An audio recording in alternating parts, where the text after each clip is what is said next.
all of Snoop Dogg's lies. We all know by now who Snoop Dogg is, right?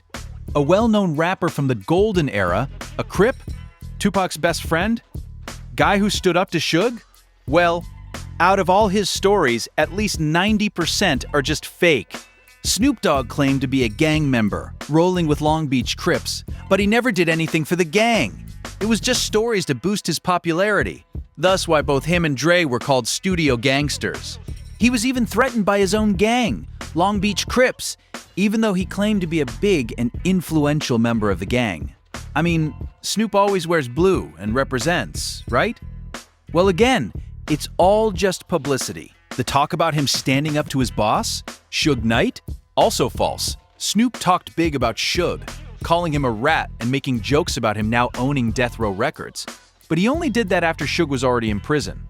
When in reality, Snoop Dogg was so afraid of Suge that he had to get his own team of security and carried a weapon around his own studio label just for protection.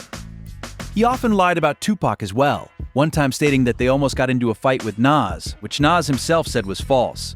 He talked about having an emotional final goodbye with Tupac at the hospital, but there is no proof of that either. What there is proof of, though, is that Snoop Dogg gave away the same death row chains that Tupac gave his life for to protect, and the worst of all, had a song with Big Dre, aka the guy suspected to have killed Tupac. He even had issues with Eminem, saying that all his success is thanks to Dre, as if Snoop Dogg's career wasn't built around being with famous people. But now you know,